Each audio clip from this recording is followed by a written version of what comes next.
लोक प्रशासन, public administration, ये एक बहुत ही ज़्यादा इंपॉर्टेंट टॉपिक है and it is also a subject. ये अपने आप में एक विषय भी है। लोक प्रशासन के ऊपर मैं इससे पहले ऑलरेडी एक वीडियो बना चुका हूँ जहाँ पर मैंने लोक प्रशासन के अर्थ और परिभाषा पर डिस्कशन किया है। तो अगर आपने उस वीडियो को नहीं देखा है तो डिस्क्रिप्शन में लिंक दिया हुआ है, आप वहाँ से जाकर उस वीडियो को देख सकते हैं या आई बटन पर क्लिक करके आप उस वीडियो को देख सकते हैं।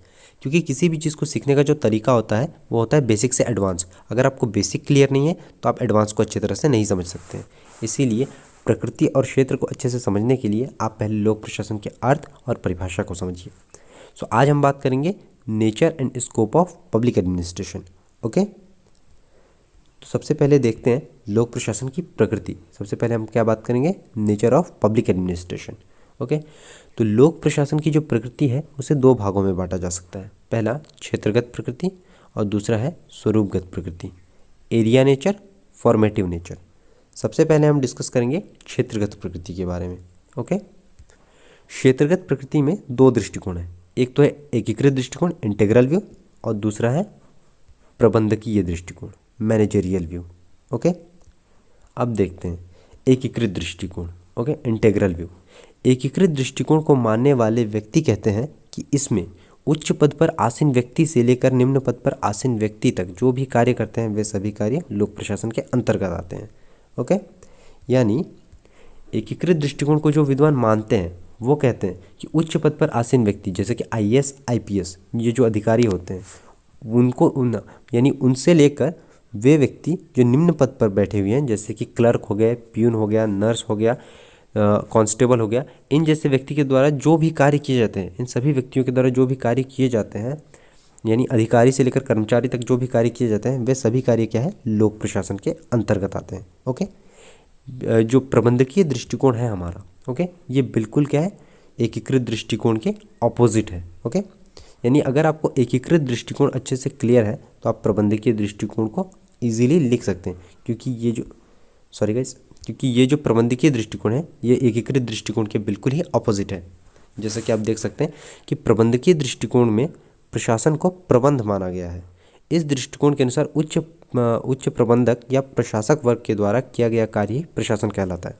यानी यहाँ पर क्या कहा जा रहा है, प्रबंधकीय दृष्टिकोण जो मानते हैं विद्वान वो कहते हैं कि उच्च प्रबंधक यानी जो उच्च पदों पर जो मैनेजर बैठे रहते हैं, मैनेजर या प्रशासक वर्ग जो अधिकारी वर्ग रहते हैं उनके द्वारा जो कार्य किया जाता है वही क्या है, प्रशासन कहलाता है।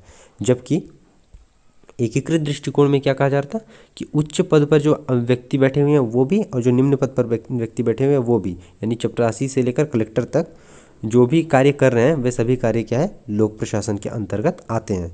लेकिन यहाँ पे क्या है, प्रबंधकीय दृष्टिकोण में ऐसा नहीं है। यहाँ पे प्रबंधकीय दृष्टिकोण को मानने वाले व्यक्ति कहते हैं कि उच्च पद पर जो व्यक्ति बैठे हैं, जो मैनेजर है, जो प्रशासक वर्ग है, जो अधिकारी वर्ग है, उनके द्वारा जो कार्य किया जाता है वही कार्य क्या है, प्रशासन कहलाएगा, वही कार्य क्या है, प्रशासन के अंतर्गत आएगा। ओके, सो अब देखते हैं प्रबंधकीय दृष्टिकोण के जो समर्थक है गुलिक, इनके अनुसार देखिए ये क्या कहते हैं कि प्रशासन अधीनस्थों से कार्य करवाना है ताकि उद्देश्य प्राप्त किया जा सके। अधीनस्थ यानी अधीनस्थ आपका जो कर्मचारी वर्ग हो गया, जो आपका कांस्टेबल हो गया, प्यून हो गया, जो आपका नर्स हो गया, ये जो है ये सब क्या है, जो क्लर्क हो गया, ये सब आपके अधीनस्थ वर्ग हो गए। ओके, तो गुलिक कहते हैं कि प्रशासन अधीनस्थों से कार्य करवाना है ताकि उद्देश्य प्राप्त किया जा सके। ओके, अब देखिए एक चीज़, ये जो प्रबंधकीय दृष्टिकोण है ना, ये प्रबंधकीय दृष्टिकोण पोस्ट कॉर्प दृष्टिकोण का समर्थक है। अब आप में से कुछ लोग पूछेंगे ये पोस्ट कॉर्प दृष्टिकोण क्या है। तो गाइस, पोस्ट कॉर्प दृष्टिकोण जो है वो बहुत ही ज़्यादा इंपॉर्टेंट टॉपिक है, तो इसके लिए हम एक स्पेसिफिक वीडियो में इसको हम डिस्कस करेंगे। ओके, पोस्ट कॉर्प दृष्टिकोण को हम एक अलग वीडियो में डिस्कस करेंगे, क्योंकि अगर इसको मैंने इसी वीडियो में इंक्लूड कर दिया तो वीडियो बहुत ज़्यादा लंबी हो जाएगी। सो देखते हैं, अब देखते हैं स्वरूपगत दृष्टिकोण। अब तक हमने क्या देखा है, क्षेत्रगत दृष्टिकोण को देखा जिसमें दो पार्ट्स थे। एक क्या था, देखिए अब तक हमने देखा क्षेत्रगत दृष्टिकोण जिसमें था एकीकृत दृष्टिकोण, जिसमें क्या था, एकीकृत दृष्टिकोण, और दूसरा क्या था, प्रबंधकीय दृष्टिकोण। अब हम बात करेंगे स्वरूपगत दृष्टिकोण की। ओके, फॉर्मेटिव नेचर की। अब देखिए, लोक प्रशासन के स्वरूप से संबंधित तीन मुख्य सवाल है, यानी लोक प्रशासन का जो स्वरूप है उससे संबंधित तीन मुख्य सवाल है।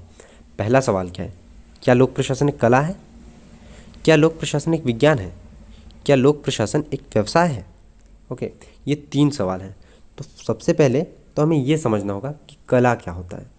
किसी भी काम को करने का कौशल कला कहलाता है। ओके, समझ में आ रहा है? किसी भी काम को करने का जो कौशल होता है वो क्या है? कला कहलाता है। अब विज्ञान क्या है? देखिए, इसे बिल्कुल आसान भाषा में समझते हैं। वह ज्ञान जिसे प्रमाणों द्वारा सिद्ध किया जा सके वह विज्ञान है। ओके, वह ज्ञान जिसे प्रमाणों द्वारा सिद्ध किया जा सके वह विज्ञान है। अब क्या है व्यवसाय? क्या है व्यवसाय? एक आर्थिक क्रिया होती है जिसमें लाभ कमाने के उद्देश्य से वस्तुओं और सेवाओं का क्रय विक्रय किया जाता है। वस्तुओं और सेवाओं को खरीदा और बेचा जाता है।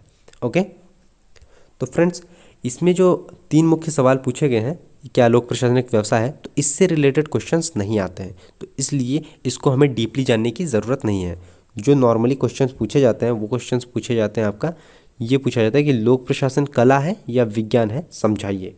तो इस पर भी हम एक अलग वीडियो में डिस्कस करेंगे, क्योंकि आज हम सिर्फ बेसिक्स को समझ रहे हैं। एडवांस लेवल पर हम फिर नेक्स्ट वीडियो में समझेंगे। ओके, क्योंकि अगर एक ही वीडियो में हम बेसिक से लेकर एडवांस तक को समझने की कोशिश करेंगे तो बहुत ही ज़्यादा कन्फ्यूज़न भी हो जाएगा और वीडियो बहुत ज़्यादा लंबी हो जाएगी। सो इसीलिए इसे हम नेक्स्ट वीडियो में समझेंगे। अब बात करते हैं लोक प्रशासन के क्षेत्र के बारे में। लोक प्रशासन का प्रकृति तो हमने देख लिया, अब बात करते हैं लोक प्रशासन के क्षेत्र के बारे में, scope of public administration. Okay, so देखिए, सामान्य रूप में हम ये कह सकते हैं कि लोक प्रशासन का क्षेत्र राज्य और सरकार के समान है। ओके, परंतु अगर सूक्ष्म दृष्टि से देखा जाए, अगर बारीकी से देखा जाए, तो इसका क्षेत्र जो है अभी तक पूर्णतः स्पष्ट नहीं हो पाया है। लोक प्रशासन का क्षेत्र अभी तक स्पष्ट नहीं हो पाया है। यही कारण है कि लोक प्रशासन के क्षेत्र में अनेक दृष्टिकोण दिखाई देते हैं। ओके, मतलब यह सूक्ष्म रूप से अगर हम ये देखें तो लोक प्रशासन का क्षेत्र क्या अभी तक स्पष्ट नहीं हो पाया।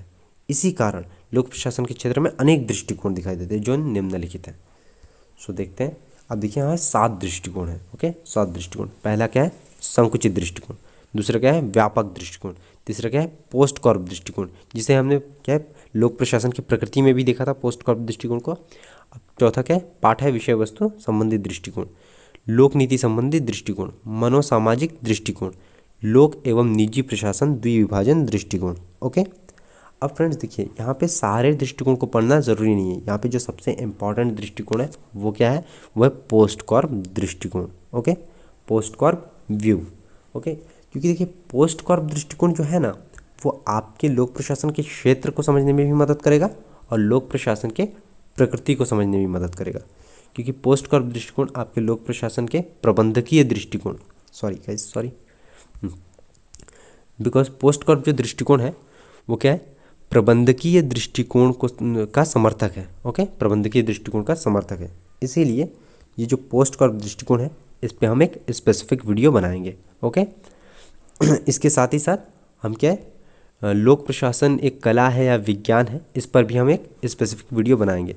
सो फ्रेंड्स, अगर आपको ये वीडियो पसंद आई है तो चैनल को सब्सक्राइब कर दीजिए, लाइक कर दीजिए, और अगर आपको ये थोड़ी सी भी वीडियो यूज़फुल लगी हो तो आप इसे अपने दोस्तों के साथ शेयर कर दीजिएगा। See you soon with another video.